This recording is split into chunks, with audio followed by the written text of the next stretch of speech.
Hey guys, welcome to Jurassic Collectibles. Today I'm going to be continuing my review of the Series 1 Jurassic Park toy line by looking at this very popular dinosaur figure.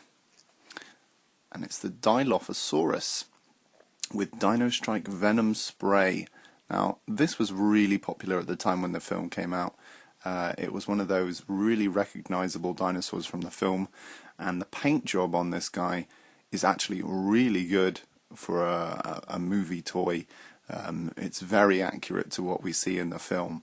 And obviously the frill doesn't come with this spitting dinosaur as we see it in the film, but the mid-range dinosaur did, and that frill was removable, so you could take the frill off and put it on this guy, and I remember doing that quite a few times.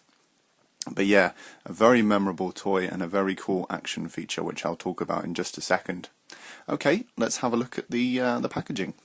So we got the good old Jurassic Park logo there, nice and clear. The iconic sunset. Dilophosaurus with Dino Strike Venom Spray. And this one was $7.47 when it was bought in the States in Kmart. Okay, so here we've got the collector's card. And it's actually quite a scary image. I mean, for kids.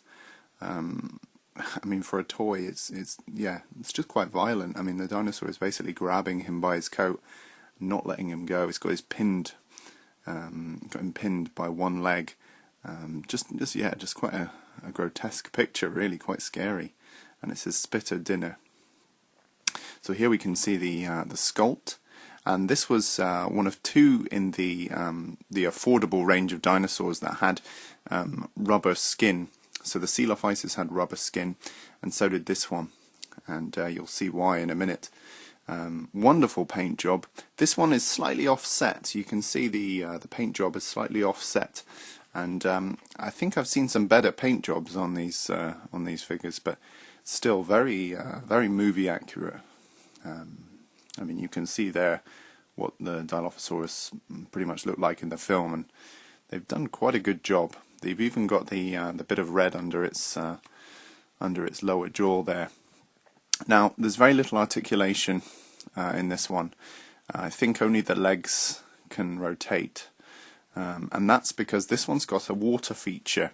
So what you do is you put his head into some water, squeeze the chest area, and it sucks in water into this chamber in his chest.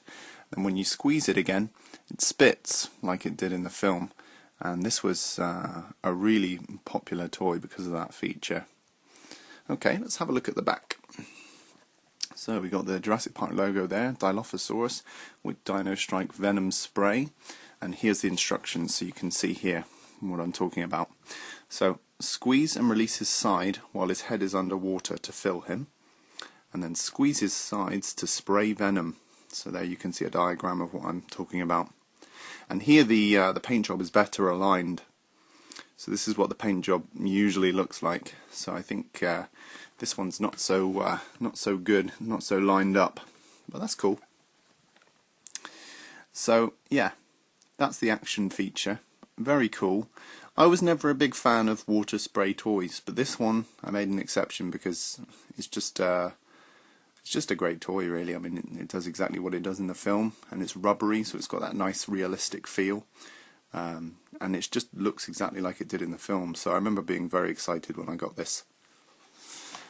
Okay, so we've got the action figures here, and the dinosaurs. So these are all fairly inexpensive and quite easy to get hold of, so I call them the affordable range. And then we've got the mid-range dinosaurs, the electronic ones there. And these have all been reviewed on my channel, so go and have a little look if you can. And then we've got the Kenner logo down there. So, there we have it. The Dilophosaurus with Dino Strike Venom Spray. This was extremely popular in 1993 when the film came out, and you'll actually find him a lot in second-hand shops or thrift stores. They're everywhere, same as the brown Velociraptor, really. It was one of those toys that just sold out because they were so popular. But what I'm most impressed with about this dinosaur is the accuracy of sculpt and paint job for 1993. I don't think there were any other dinosaur toys that stood in comparison next to these toys at the time. I really don't. And the amount of detail, I mean, you've got the teeth are white, the tongue is painted, the underside of the gullet, you've got yellow eyes with a black pupil. I mean, these are really detailed paint jobs, and I think they really pushed the boat out on these. Kenner, they did a really good job. But yeah, staggering little toy, and for the price that you paid for it, it's just amazing at the time. Okay guys, did you own this toy? Do you have some fond memories of playing with the spitting feature? If you have, leave a comment below and rate and subscribe, and I'll see you in the next video.